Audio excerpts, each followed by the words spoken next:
The rain was coming down in sheets now, washing over the blood-stained concrete of the Bluefield courtyard. Peanut stood shoulder to shoulder with Smokey Sosa and Pooh his heavy drum mag rifle slung over his chest. Even though he had grown up in the Go-Getter's hood and technically carried the West Side pedigree, his soul was tied to the trenches, and his respect for KTA's raw loyalty was unmatched. "I came up with the Go-Getters, brothers," Peanut shouted over the roaring thunder, his voice full of that iconic, poetic fire. "I love Killa Q and DJ That's my childhood, man. But what Redfield did tonight, trying to execute swag while he was laughing and sharing a blunt, that ain't the game. That's cowardice. And against all odds, we are going to ride into the valley of the shadow of death together." Sosa dapped Peanut up, a rare grin breaking through his grim expression. "You're a real one, Peanut. West Side born, but you got KTA blood in your veins tonight." A change of heart in the VIP. Meanwhile, back at the luxury lounge, was staring at her phone. For the first time in her cold-blooded, calculating career as the Go-Getter's top female operator, her heart was overriding her logic. She had spent years around ruthless kingpins who only cared about spreadsheets and interest rates, but Peanut's fierce, poetic loyalty and his willingness to die for his brothers had completely shattered her defenses. She was officially, deeply in love with him. V stood up, her luxury trench coat flowing behind her. Her 3 Go-Getter female operators instantly stood up with her, their hands moving to their concealed pieces. "V, what are we doing?" the lead girl asked. "DJ said to keep the shooters on standby." "Forget standby," V said, her voice dropping into a sharp, commanding tone, her eyes burning with a new kind of fire. "Peanut is walking into a slaughterhouse at the Redfield bunker. If anything happens to him, the West Side loses its heartbeat. We're rolling out. If Killa or Q have a problem with it, they can talk to my iron." The girls didn't hesitate. They sprinted out of the lounge and piled into a blacked-out luxury SUV, loading their compact automatic weapons. V slammed her foot on the gas, tearing into the storm to protect the man who had stolen her heart. The siege of Redfield. The KTA and Bluefield caravan was a terrifying convoy of pure vengeance. 2 armored SUVs, Pooh's heavy trucks, and Peanut's muscle car slammed to a halt right outside the fortified perimeter of the Redfield apartments Kevin and Mitch had locked down the iron gates, watching the monitors in absolute terror while a bleeding Dion groaned on the floor behind them. They had a safe full of digital cash, but money couldn't stop what was coming. "Open the gates," Pooh screamed, hanging out the passenger window, unleashing a devastating, screaming volley of drum fire that shattered the security cameras and blew the main floodlights into darkness. Reese stepped out of the lead SUV, his face completely dead to emotion. He didn't run. He just marched forward with a heavy blacked-out rifle, shooting out the electronic lock boxes on the iron gates with pinpoint precision. Bang! Crack! The heavy iron gates swung open with a screech. "Trey Louis, famous, flood the corridors," Smokey ordered, his voice echoing like thunder over the alarms. Swag limping but moving with pure adrenaline-fueled survival instinct, pushed through the front doors alongside Trey and Louis They moved like a flawless military unit, clearing the hallways and sending the remaining low-rank Redfield runners scrambling out the back windows in pure panic. The arrival of the West Side Queen. Just as Kevin and Mitch prepared to drag Dion out through the basement escape tunnel, a heavy SUV smashed completely through the rear brick wall of the garage. The doors flew open, and V** stepped out into the smoke, a heavy automatic pistol raised, flanked by her 3 elite female shooters. Kevin froze, his eyes widening. "V, thank God, did Killa send you to help us?" "Killa didn't send me," V said coldly, her eyes locking onto him with absolute disdain. You touched KTA Block and you put the man I love in harm's way. Before Kevin could even raise his tool, V and her girls opened fire. Bang, bang, bang. The rounds caught Kevin and Mitch squarely, sending them crashing back against their heavy steel floor safe, their digital fortune covered in their own blood. Dion tried to crawl away in the dark, but the corridor doors burst open. Peanut stepped into the garage, his rifle lowered, his eyes widening as he saw V standing over the fallen Redfield bosses, the muzzle smoke drifting from her weapon. V, Peanut gasped, his dramatic energy briefly paused by pure shock. My queen, what are you doing in the cavern of the wicked? V let out a soft, dangerous laugh, lowering her weapon and walking straight up to him. She reached up, adjusting his backward leather bandana with a gentle, loving touch, completely ignoring the chaos around them. I told you, Peanut, I don't let my man walk into the darkness alone, V whispered, her eyes locked onto his. The West Side belongs to us now, and your brothers just won the city. Smokey, Sosa, and Swag walked into the garage, looking at the scene, then at Peanut and V. Sosa let out a low whistle, shaking his head with a grin. Well, Swag laughed, leaning on a pillar, I guess the West Side Pipeline just became official family business. With Redfield permanently erased, their safe secured, and an unbreakable romantic alliance formed between Peanut and the go-getter's fiercest queen, KTA stood undisputed at the absolute peak of the concrete kingdom. The Iron Vault, Redfield's dark resurgence. The city thought Redfield was dead and buried, but in the underground economy, a crew is only dead if you empty the safe. While *V** and Peanut* were executing their high-stakes romantic takeover, and KTA** was busy celebrating their supposed victory, a hidden contingent of the Redfield infrastructure was already moving in the dark. Kevin** and Mitch** had been severely wounded, but they weren't fatal stats. Backed by their secretive, multi-million-dollar digital delivery network that Louis** hadn't fully mapped out, the remaining elite Redfield shadow investors moved both bosses to an underground private medical clinic. With Dion** out of commission and locked in recovery, a ruthless, older cousin named ** Marcus, Vane, Redfield stepped out of the federal shadows to take the reins. Vane didn't play with street theater. He immediately opened the backup digital vaults, mobilizing millions in hidden cryptocurrency. Within 2 weeks, Redfield didn't just get their money back up. They became staggeringly, violently rich. They completely bypassed ** White Stone's * and went straight to an international cartel pipeline, flooding their hidden warehouses with massive crates of high-grade military hardware and pure product. They bought heavy armor plating for their vehicles, tactical thermal scopes, and crates of fully automatic switches. The Redfield Apartments bunker was rebuilt with thick steel reinforced doors, turning it into an impenetrable fortress. # Blue sky, red lights, the federal occupation. But before Vane could unleash his newly bought army onto KTA Block, the city ground to an absolute, terrifying halt. The sheer volume of high-profile chaos, the downtown skyscraper shootout between the starting asterisk and the 501 boys asterisk, the barbershop execution, and the grocery store parking lot hit, finally forced the federal government to step in. The sirens didn't just wail, they took over the airwaves.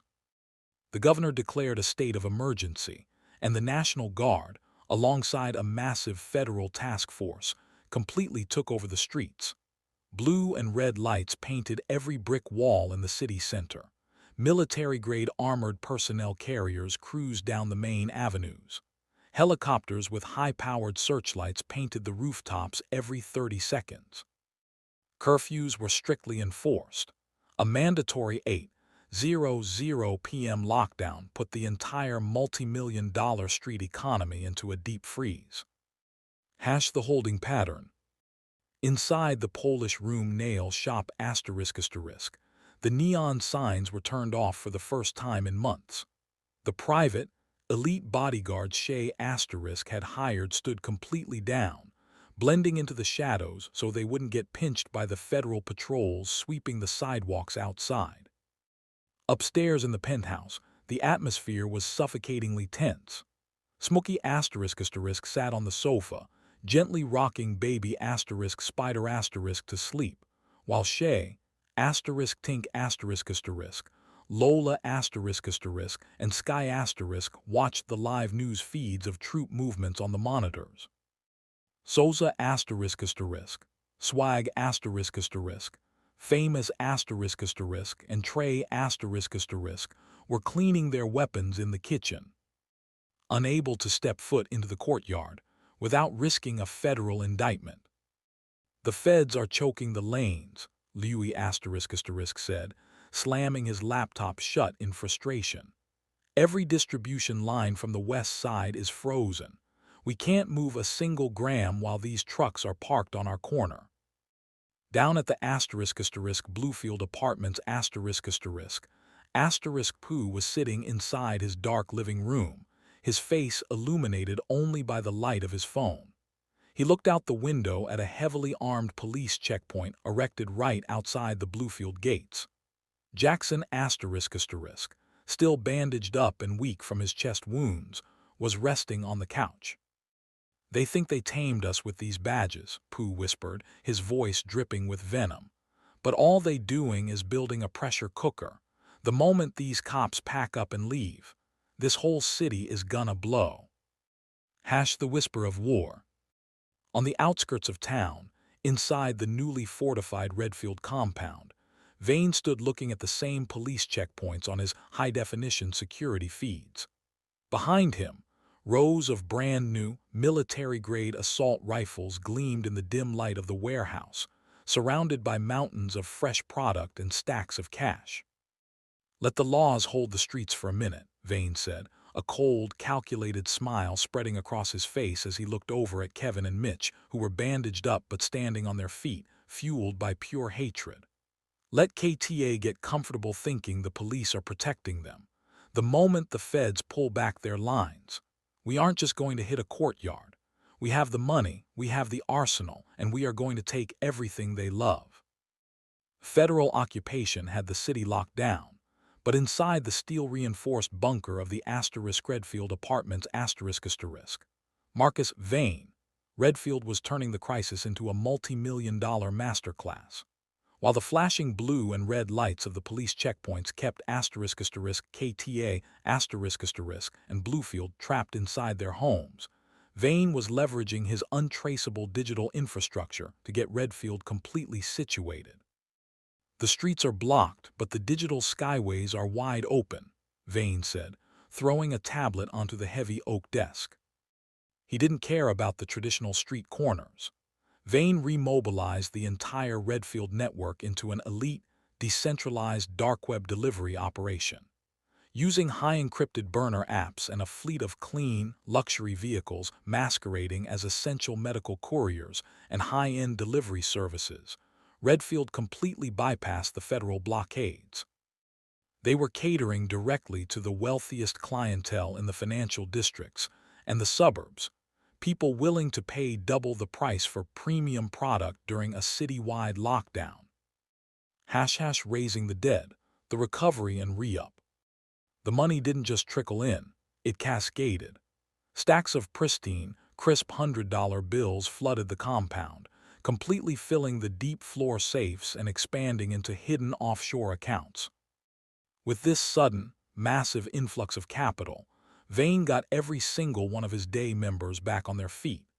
He poured heavy funding into private, under-the-table medical teams to ensure Kevin and Mitch were pumped full of the best treatment, getting them out of their bandages and back into leadership roles.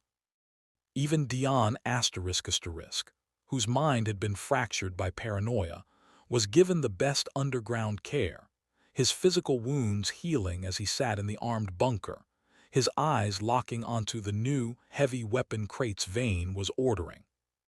Vane then initiated a massive re-up, using his cartel connections to secure an absolute arsenal. Crates of military-grade hardware were smuggled into the complex under the cover of essential supply trucks. Brand new automatic weapons fitted with legal-grade suppressors and thermal scopes. Cases of heavy body armor, tactical helmets, and military communication headsets. An overwhelming supply of pure product, stacked ceiling-high in their hidden vaults. Hash recruiting the vanguard. But Vane knew they needed more than just guns. They needed soldiers who wouldn't panic like the low-rank runners KTA had picked off. He used his massive money backup to buy loyalty, offering astronomical payouts to recruit the most ruthless independent shooters from out of state, blending them with the hardened Redfield Day ones who survived the initial war.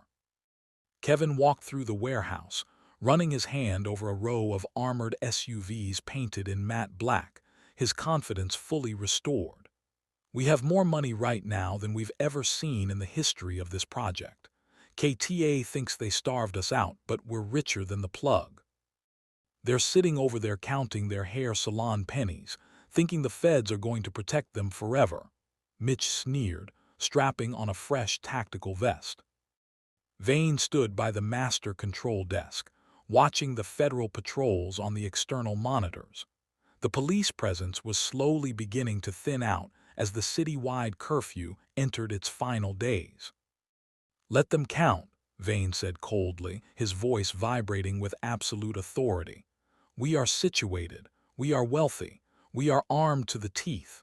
The second those police cruisers leave that intersection, KTA is going to find out what happens when you leave a king alive." Hash, the architect of the monolith. Marcus Vane, Redfield didn't move like a typical street boss. He didn't wear flashy diamond chains, he didn't boast on social media, and he didn't care about the petty applause of the block. He was a cold, hyper-calculating architect who viewed the drug game not as a turf war, but as a corporate empire. He wore crisp, unbranded black polo shirts, drove a completely stock, low-profile vehicle, and spoke with a quiet, intense clarity that commanded absolute obedience. To Vane, every brick of product was a unit of real estate, and every shooter was an asset on a balance sheet. He possessed an unyielding, vision-driven ambition, the kind of mind that could look at a war-torn project and see a multi-million-dollar global enterprise. Sitting behind a massive mahogany desk in the reinforced Redfield office, Vane stared at 3 pristine rows of freshly vacuum-sealed product. Kevin and Mitch stood by the wall, watching him with a newfound level of absolute respect. "The problem with the old way," Vane said, his voice smooth, steady, and chillingly calm, "is that you boys were fighting for pride. You were letting emotion dictate the budget. When you let emotion run the business, you end up bleeding in a barbershop or hiding from a nail salon queen." He leaned forward, his sharp eyes locking onto Kevin. "We don't fight for blocks anymore. We build the infrastructure. We control the supply chain from the top down, and we make ourselves so wealthy that the streets have no choice but to bow to the currency." Hash, the corporate pipeline, pure elevation. While the federal authorities were busy patrolling the main avenues, Vane completely revolutionized the Redfield operation, mirroring the exact, ruthless precision of a high-level kingpin. He structured the day members into strict, compartmentalized tiers. No one person knew the whole operation except him. He established an unbreakable, direct pipeline with an international supply chain, completely cutting out middlemen like white stones. The product coming in was purer, cheaper, and moving in volumes the city had never witnessed. Vane set up a network of legitimate real estate fronts, car washes, and shell companies to wash the massive wave of incoming cash. The money wasn't just stuffed under floorboards anymore. It was getting integrated directly into the city's economic bloodstream. Every hour, the Redfield couriers, fully dressed in professional delivery uniforms, moved through the high-end financial districts, dropping off luxury packages and returning with duffel bags tightly packed with crisp, sequential $100 bills. The wealth hitting the Redfield compound was staggering. Vane sat at his desk, casually signing off on a wire transfer that would purchase 3 more properties downtown to expand their storage. Hash building the invisible army. With the treasury completely overflowing, Vane got the day members perfectly situated. He didn't just buy them guns, he bought them discipline. He hired ex-military tactical instructors to train their frontline shooters in a hidden warehouse on the city outskirts. Dion ***, fully recovered but now completely molded by Vane's rigid structure, stood in a uniform tactical vest, practicing high-speed building sweeps alongside 20 heavily armed, silent out-of-state operators Vane had personally put on a high-end monthly retainer. Mitch walked into the office, dropping a tablet on the desk showing the latest financial statements. "We cleared $300,000 before the afternoon shift, Vane. The day members are completely locked in. Nobody is talking, nobody is lacking. And the bank is officially breaking records."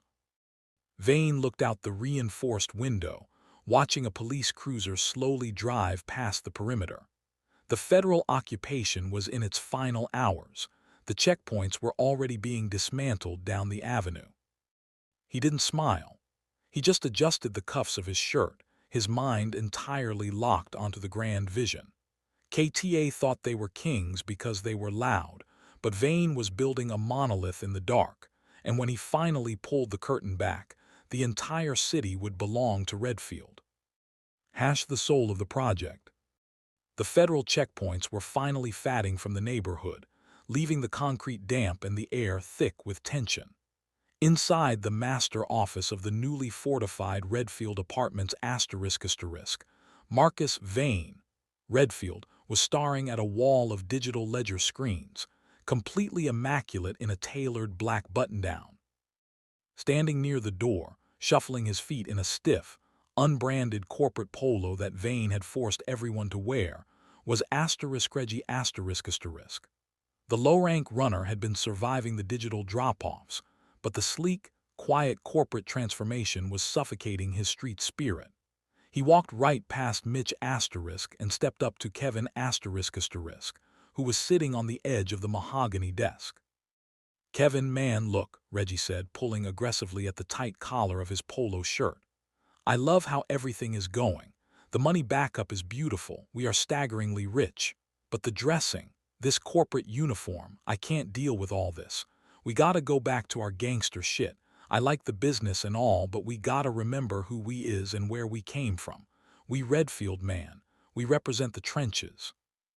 Kevin, who still carried the physical scars of the KTA war, looked at Reggie, a slow, deeply rooted understanding softening his hardened face.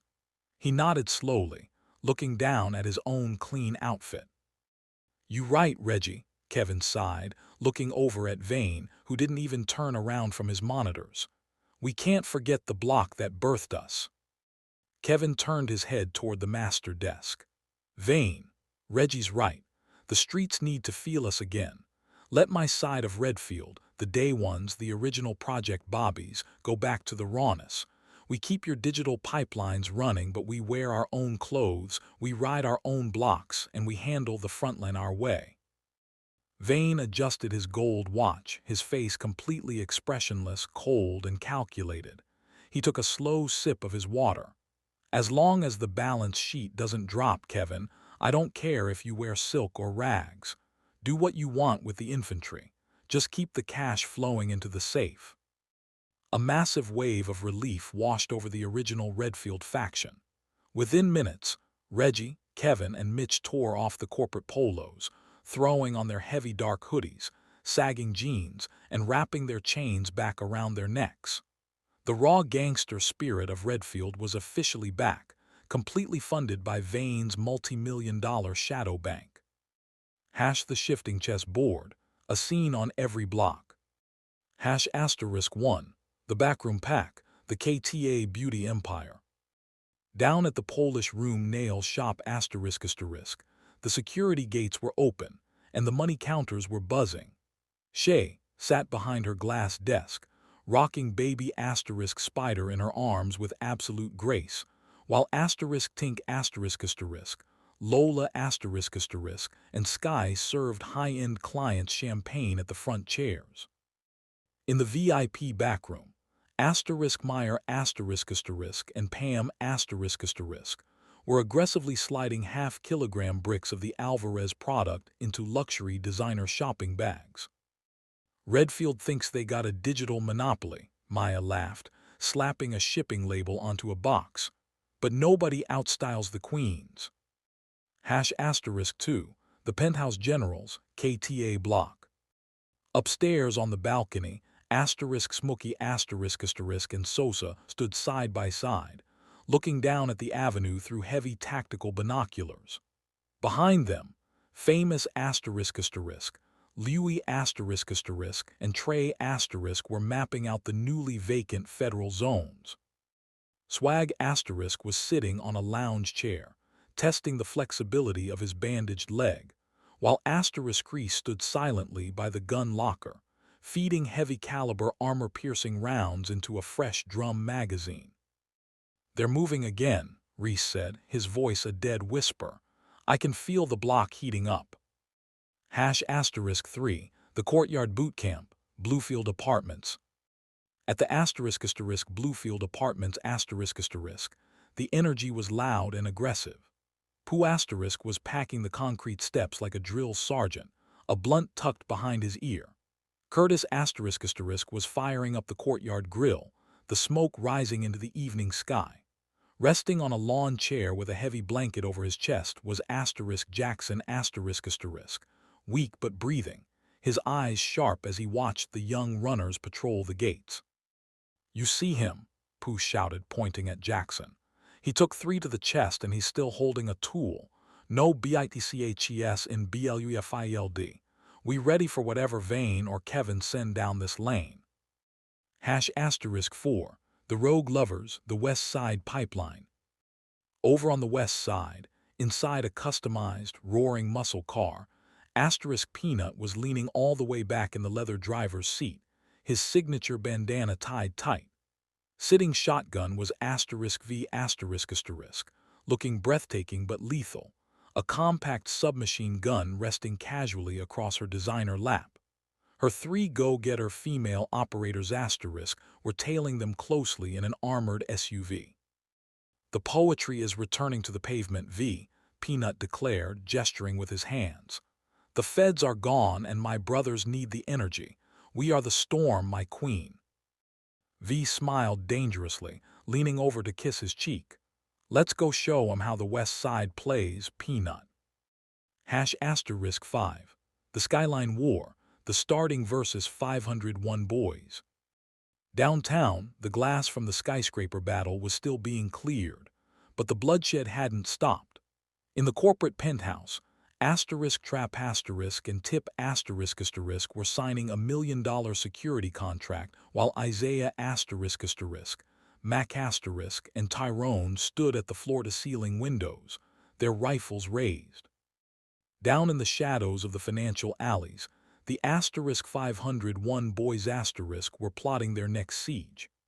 Payne was staring at a picture of Nicky on his phone, his eyes bloodshot and psychotic, while Michael and Flacco loaded fresh magazines into the trunk of a battered sedan. "Tonight," Payne growled, "we drop the whole building." *6, the Coward's Corner, White Stones. In a neon-lit VIP lounge on the north side, Terrence and J Money were furiously counting their money back up, their faces dripping with sweat. They had abandoned Redfield to save their own skin, and the paranoia was eating them alive. "If Vane finds out we backed out on Kevin," J Money whispered, looking at the door, "there isn't a club in this city safe enough to hide us." The gangster strike. With the corporate restrictions lifted by Vane, Kevin and Reggie immediately mobilized the original Redfield Day Ones. Dressed in their classic street gear, they loaded into 3 heavily armored, matte black SUVs Vane had purchased for them. Dion ***, fully healed and fueled by a terrifying combination of Vane's tactical discipline and Kevin's old-school street rage, sat in the passenger seat, his eyes locked on the road ahead. "Where we heading, Kevin?" Reggie asked, a wild, authentic gangster grin breaking across his face as he racked his old-school automatic pistol. Kevin looked out at the flickering streetlights of the neutral zone, the federal trucks completely gone from the highway. "We're going to the boundary line," Kevin declared, his voice cold and heavy. "Vane gave us the money and he gave us the arsenal. Now it's time to show KTA that Redfield didn't change its soul, we just funded our vengeance." The penthouse parlay, Peanut's sermon to the skyline. The downtown financial district was eerie, with plywood still boarding up the shattered glass lobby of the Starting's skyscraper. But up on the top floor, the luxury penthouse was a sparkling oasis of corporate wealth. The elevator doors slid open with a soft chime, and Peanut stepped out, his signature leather bandana tied backward, rocking an oversized velvet tracksuit. He didn't come with an army, he came with that raw, unbothered two-pack energy. V and her 3 go-getter female operators stayed downstairs in the idling armored SUV, keeping the engine running and the perimeter locked down. Instantly, Isaiah ***, Mac ***, and Tyrone raised their heavy tactical rifles, their tailored suits tensing up as they blocked the hallway. Hold up, lower the hardware, soldiers of the corporate light," Peanut shouted, waving his hands dramatically with a wide, pearly white grin. "I come in peace. I come to share the smoke and the wisdom of the concrete." From the velvet couch, Trap looked up, a cigar clamped between his teeth. He gestured smoothly with his gloved hand. "Let him through. Peanut moves high-volume weight on the west side. He's a businessman." Peanut strolled in, completely bypassing the guards, and dropped right into a leather armchair across from Trap and Tip ***. He pulled out a thick, exotic pre-roll, sparked it, and took a deep, theatrical pull, laughing out loud as the rich smoke filled the executive air. "Trap, Tip, my multi-state brothers," Peanut laughed, leaning forward. "You guys out here building glass castles, but the foundation is cracking over human emotion. I watched Pain on the digital waves, man. The man blew the whole front face off your building because of Nicky *. Look at me, Trap. I'm out here loving the fiercest queen on the west side with V, but I gotta drop some real street philosophy on your soul." Trap chuckled, pouring a glass of high-end scotch, but his eyes stayed sharp. "Payne is a mechanic who thinks he's a king, Peanut. He's bad for budget." "No, man, listen to the cadence of the truth," Peanut said, his voice dropping into that deep, serious, passionate two-pack whisper, gesturing wildly with his hands. "It's pointless, brother. We are talking about millions of dollars, international pipelines, and global distribution. And you guys are trading heavy-caliber rounds over a female who walked out on the trenches because she wanted the glitter. Payne is heartbroken, man. When a man is heartbroken, he don't care about the ledger, he don't care about the feds, he just wants to watch the world burn. You risking your whole empire over pride. It's a vanity project, Trap. Push the emotional baggage to the side and focus on the currency, or the trenches are gonna swallow this skyscraper whole." Trap's arrogant smile slowly faded. He looked at Tip, then back at Peanut, deeply digesting the raw street wisdom. For the first time, the corporate kingpin looked completely grounded. A scene on every block. **1, the Moving Fortress, Redfield's original faction. On the North Side Highway, the 3 matte black armored SUVs were roaring. Kevin ***, Mitch ***, and Reggie *** were hanging out the windows, back in their baggy hoodies and heavy chains, blasting old-school rap. Dion sat in the back, checking the chamber of his tactical piece, his face a mask of old-school street rage. "This is what I'm talking about," Reggie yelled over the engine roar. "No more tight polo shirts, we Redfield and we riding dirty. #2, the Shadow Desk, Vane's master plan. Back at the reinforced compound, Marcus Vane, Redfield didn't care about Reggie's style choices. He sat in his pristine, quiet office, watching the SUV's GPS trackers move on his digital screen. His cash counters were humming, stacking hundreds into the steel floor safes. "Let them play their gangster games," Vane whispered to his cartel contact over an encrypted line. "As long as the distraction allows our dark web shipments to land safely." #3, the Queen's Sanctuary, KTA Beauty Empire. Down at the Polish Room Nail Shop **, the glass doors were locked, but the inside was bright. Shay * was sitting at the vanity, carefully feeding baby Spider * a bottle, while *Tink *, Lola *, and Sky * counted 3 fresh duffel bags of cash from the afternoon hair salon sales. In the back, Meyer *, and Pam * were stacking fresh bricks of Alvarez product into designer boxes. "The feds are gone," Maya smirked, loading her compact pistol. "Time to flood the market before Redfield even knows what hit him." *4, the War Room, KTA Penthouse *. Upstairs, the atmosphere was deadly. Smokey ** and Sosa stood over a map of the city lanes, their tactical vests strapped tight. Famous ** and Louis ** were tracking a sudden spike in Redfield's digital banking, while Trey ** and Swag **. His leg fully healed, practiced drawing their weapons from their waistbands. Reese stood by the balcony glass, a completely silent phantom, his eyes locked on the dark streets below. "They're coming tonight," Smokey said, his voice cold as iron. "I can taste it in the air." *5, the Iron Battalion, Bluefield Apartments. At the Bluefield Apartments the courtyard fire was blazing. Pooh was walking the perimeter, roughing up a young runner who looked a little too relaxed, slapping a drum magazine into the kid's hands. Curtis was packing up the medical supplies, keeping an eye on Jackson who was sitting upright on the porch, a heavy iron piece resting on his lap despite his bandages. "We don't duck no engines," Pooh roared into the night. "If Redfield rolls down this block, we turning their matte black trucks into scrap metal." *6, the Broken Heart, 501 Boys Alley. Deep in the East Side shadows, the mood was toxic. Nicky was completely gone, safely tucked away in Trap's upper-level suites, leaving Payne completely shattered. He stood in the damp alley, reloading his assault rifle with trembling, furious hands. Michael and Flacco stood by the hood of their car, their faces grim, knowing Peanut's words to Trap wouldn't save the streets from the storm Payne was about to unleash. "She chose the penthouse," Payne whispered, his eyes bloodshot and unhinged.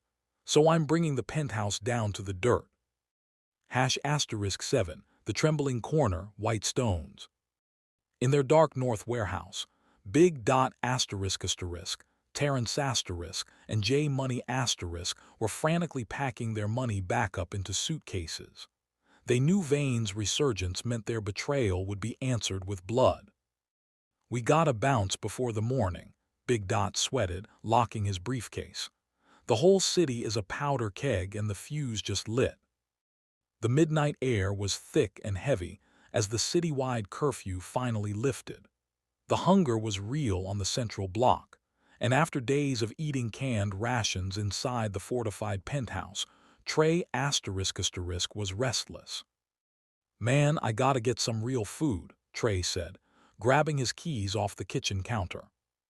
Smokey and Sosa were locked in the back office with Louis studying the digital grid, so Trey grabbed Lil Chris a loyal, 16-year-old low-rank KTA runner who usually just held down the corner store lookout post. They hopped into Trey's customized sedan and drove out into the dark, heading toward the only late-night 24-hour burger joint on the boundary line between KTA and Redfield territory. Inside the Polish room nail shop downstairs, Shay Tink Lola and Sky were just locking up the back safe, while Meyer and Pam cleaned their compact tools. They watched Trey's taillights disappear down the avenue, a sudden, uneasy silence settling over the block. The boundary line ambush. Trey pulled into the brightly lit parking lot of the burger joint, the neon sign buzzing loudly in the fog. Lil Chris was laughing, counting a small stack of cash he'd made from the beauty salon tips. "Yo, Trey, let me get that double bacon cheese," Chris started. He never finished the sentence.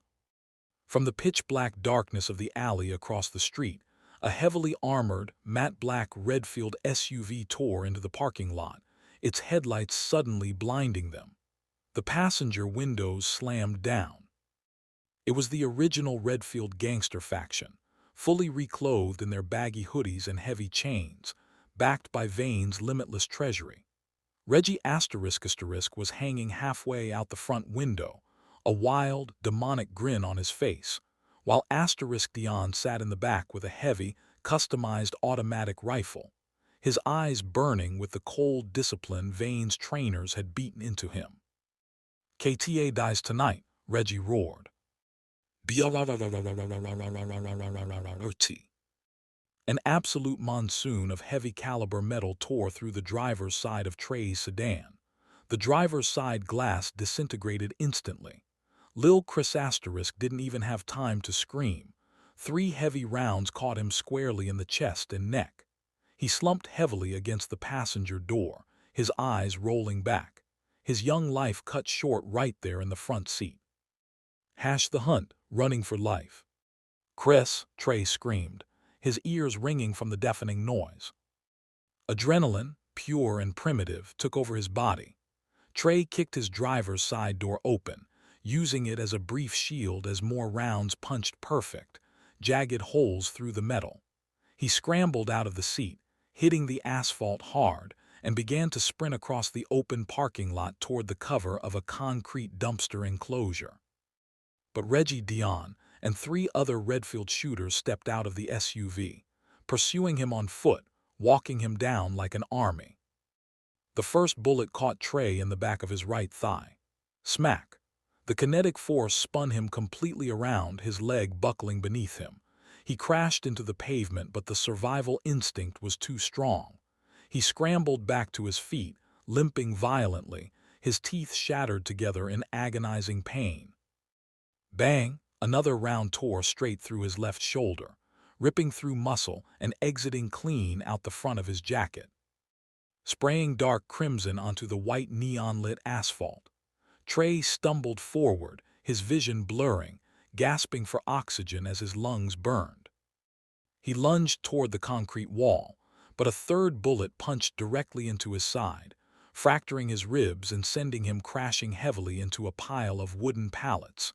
He lay there in the dirt, gasping, blood pooling rapidly underneath his shattered frame.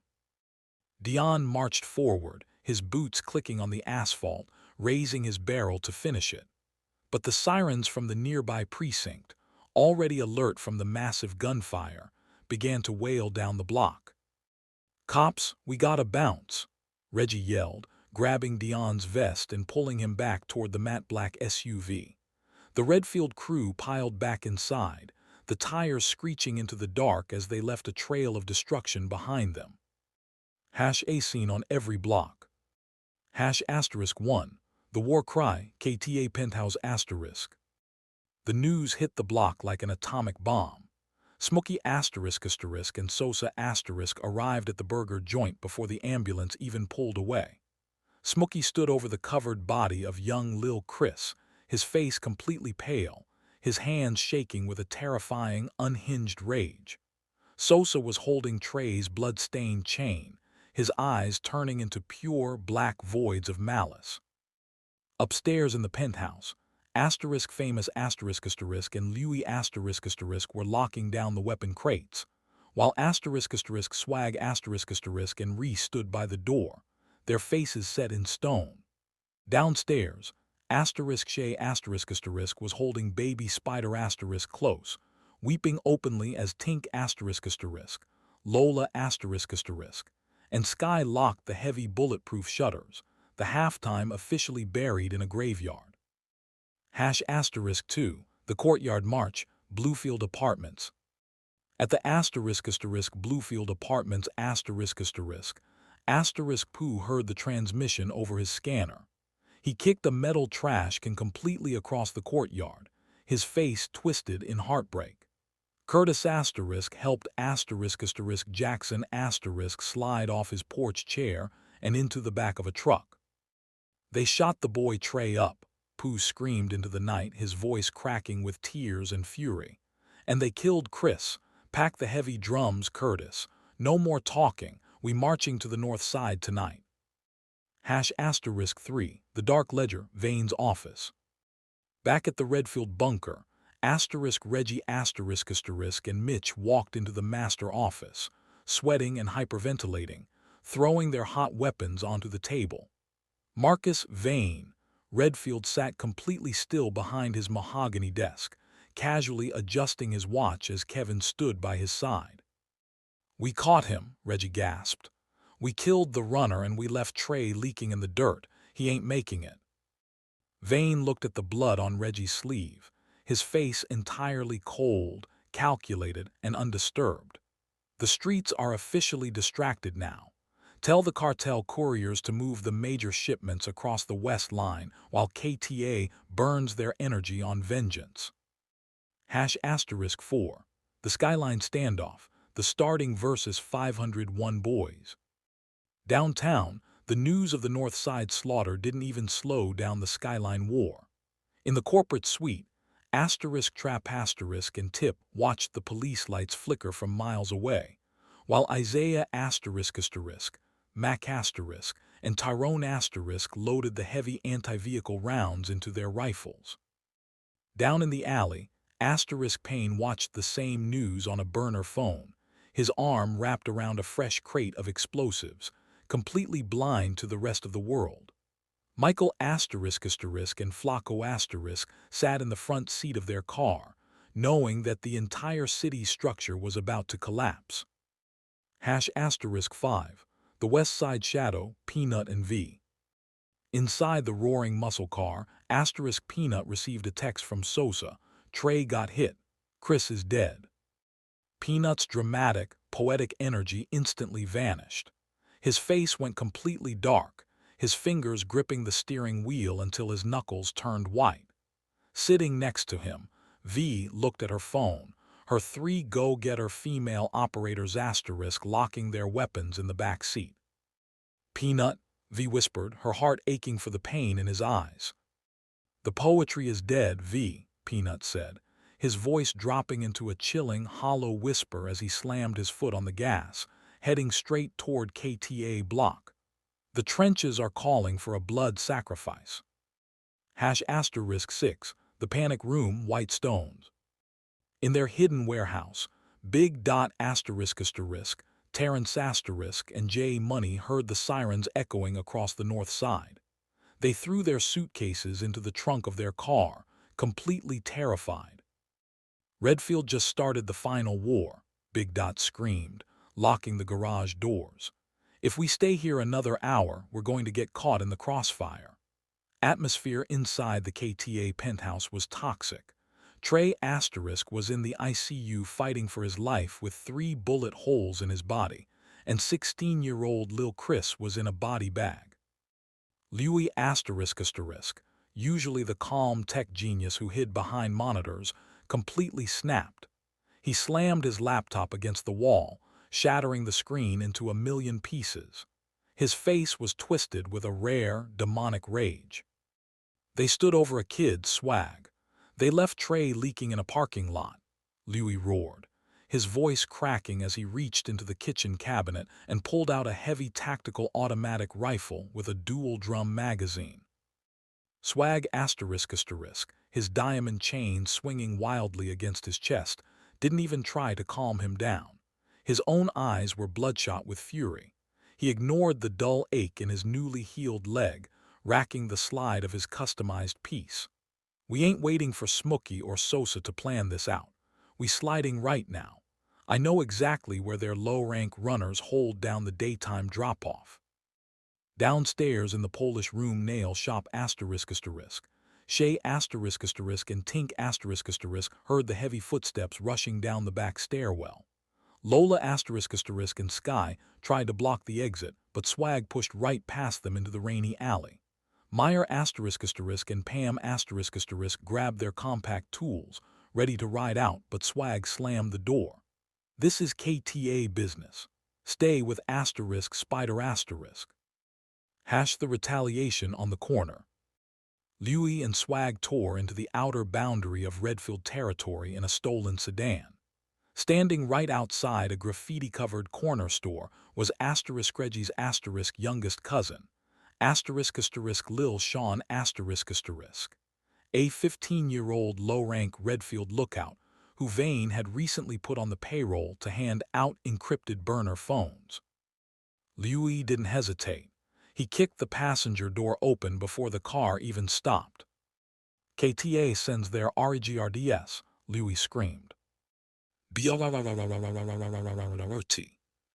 A devastating, unhinged volley of drumfire erupted from Louis's rifle. Lil Sean was lifted off his feet, his body slamming hard against the brick wall of the store before collapsing onto the pavement, the encrypted phones scattering into the gutter. But before Swag could even step out to secure the block, the front doors of the corner store flew open. It was Mitch asterisk asterisk. He had been inside checking the daily digital ledger cache when the gunfire erupted. Seeing his young lookout drop, Mitch's face twisted in pure fury. He pulled a heavy tactical piece fitted with a specialized switch from his waistband and leaned over the concrete ice cooler, unleashing a blistering wall of suppressive counterfire.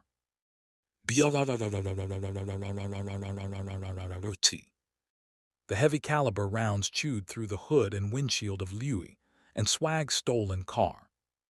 "Lui, get back in.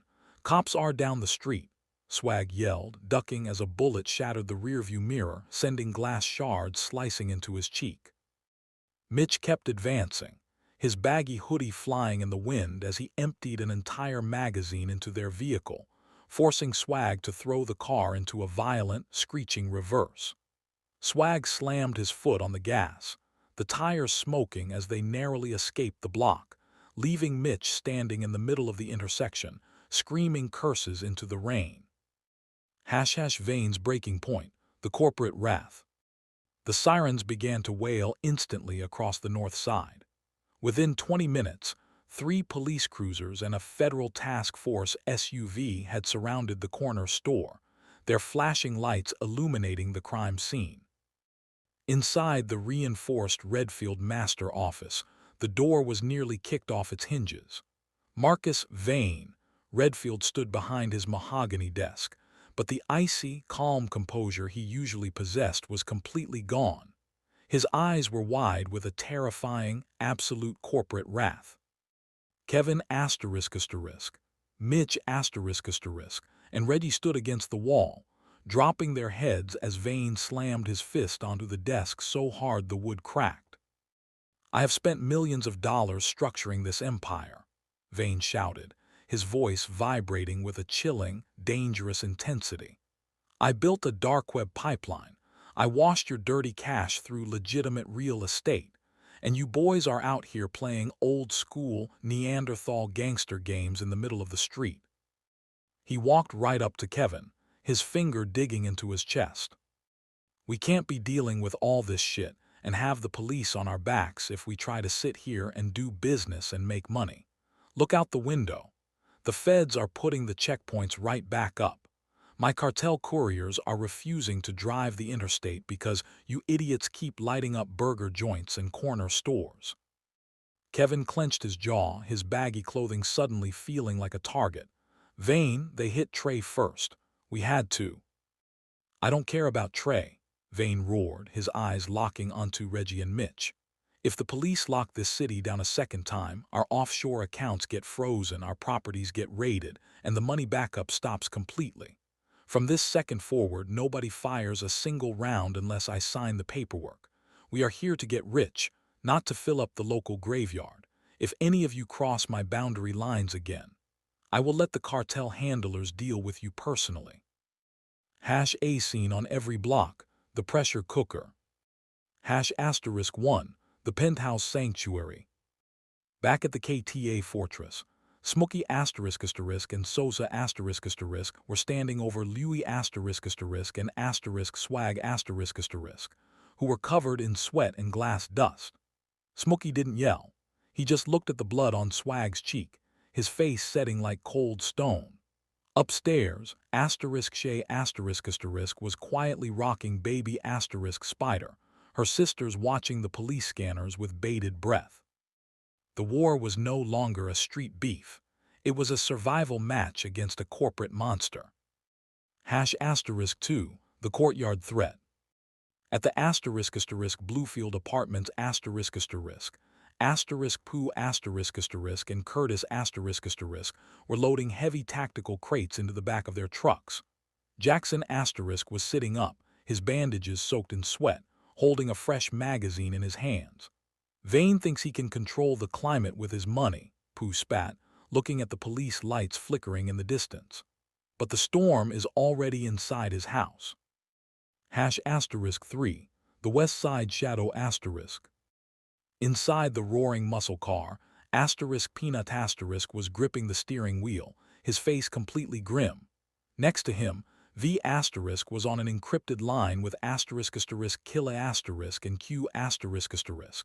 Her 3** female operators** were checking their scopes in the back seat. Vane is panicking, V whispered to Peanut, her eyes burning with love and tactical focus. His corporate pipeline is choking. If we cut his West Side distribution lines right now, his whole monolith collapses. *4, the Skyline collapse. Downtown, the 501 Boys Shadow Army was moving.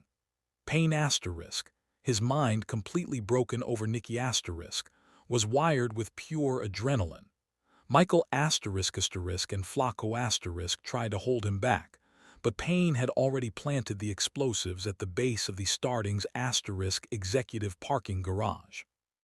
Upstairs, Trap** and Tip stood with Isaiah**, Mac**, and Tyrone**, completely unaware that the ground beneath their multi-million-dollar corporate throne was about to disintegrate. *5, the fugitive run. On the outskirts of the North Side, Big Dot**, Terrence** and J Money** were speeding down the highway in a packed SUV, their suitcases of money back up in the trunk. But as they hit the state line, a row of flashing blue lights blocked the exit. The federal task force was sweeping every vehicle. "We're trapped," Big Dot gasped, the paranoia finally closing the trap. The skyscraper trap. The base disintegrates. The air downtown was thick with the smell of exhaust and impending doom.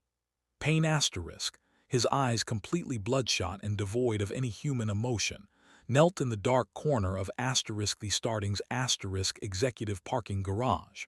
He connected the final wire to the heavy military-grade explosive device. He didn't care about the corporate wealth, the feds, or the warnings Peanut had dropped on Trap earlier. He only cared about the burning hole in his chest, left by Nikki*.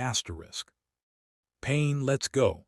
The timer is ticking," Flacco** hissed from the passenger seat of the 501 Boys getaway car, while Michael watched the garage entrance with a loaded shotgun. Payne stood up, a twisted, psychotic smile on his face, and pressed the remote detonator. Boom! A deafening, ground-shaking explosion ripped through the subterranean foundations of the skyscraper. The concrete pillars cracked, sending structural tremors shooting all the way up to the top floor. Up in the glass penthouse, the chandeliers shattered. The floor buckled violently. Tip dropped his cigar, stumbling against the mahogany desk, while Isaiah **, Mac **, and Tyrone instantly formed a human shield around Trap **. The structural integrity is failing. We need to move the boss now. Isaiah roared over the blaring emergency alarms. Trap, entirely unbothered despite the chaos, calmly set his glass of scotch down on the trembling table. He straightened his designer suit jacket. He remembered Peanut's words about this whole war being a pointless vanity project over a female. He looked over at Nikki, who was screaming in absolute terror as dust rained from the ceiling. Trap didn't panic. Moving with smooth, calculated precision, he bypassed his security team, grabbed Nikki by her arm, and pushed her toward the private executive helipad elevator. Isaiah, Tyrone, clear the roof. Tip, secure the hard drives. We aren't dying in a burning building over an East Side mechanic's broken heart. The Starting's elite security team moved like clockwork. They escorted Trap, Tip, and a weeping Nikki up to the rooftop just as a private, armored corporate helicopter chopped through the foggy night air. Trap stepped inside the luxury cabin, completely untouched and safe, looking down from the sky as the lower floors of his building sparked with electrical fires. He was alive, rich, and officially completely done with the emotional street drama. #A scene on every block, the boiling point. **1, the ICU Vigil KTA block. Inside the heavily guarded private wing of the hospital, *Trey*, was hooked up to monitors, his chest bandaged tightly as he fought for every breath. Standing outside the glass door were *Smokey*, and Sosa*, their faces completely dark. Downstairs at the Polish room nail shop the neon lights were off, but the interior was buzzing with defensive energy. Shay sat on a velvet stool, gently pressing a warm bottle to baby Spider's lips, while *Tink*, Lola**, and Sky*, loaded compact magazines into their bags. Meyer**, and Pam stood by the bulletproof entrance, their eyes scanning the dark streets. KTA wasn't running. They were waiting for the feds to slip up so they could execute Redfield. *2, the broken pipeline, Redfield's internal Cold War. Back at the Redfield Fortress, Marcus Vane, Redfield*, was on his laptop, completely ignoring the news alerts about the downtown skyscraper explosion. His focus was on the bottom line. "The West Side delivery routes are completely blocked," Vane said, his voice dropping into a dangerous, icy whisper. He spun his chair around to face Kevin*, Mitch*, and Reggie*, who were still wearing their baggy hoodies, their hands stained with the gunpowder from the corner store hit on Lil Sean. "Because you boys wanted to play gangster, the police have locked down the interstate. I just lost a $400,000 shipment. If either of you touches a trigger again without my corporate approval, I will personally let the cartel handlers use you as an example." Kevin clenched his fists, the old-school pride burning in his chest, but he knew Vane controlled the money backup. The tension inside Redfield was a ticking time bomb. *3, the West Side Intercept, Peanut and V. Inside the roaring muscle car, Peanut adjusted his backward leather bandana, his eyes reflecting the flashing red lights of the city. Next to him, V had her tactical tablet open, mapping out Vane's hidden dark web courier routes. Her 3 go-getter female operators sat in the back, checking the lasers on their automatic weapons. "Vane is bleeding cash right now, Peanut," V said, her voice full of sharp, loving precision. "He's trying to reroute his cartel product through our West Side docks." Peanut let out a loud, poetic laugh, spinning the steering wheel. "Then we shut down the gates of the kingdom, my queen.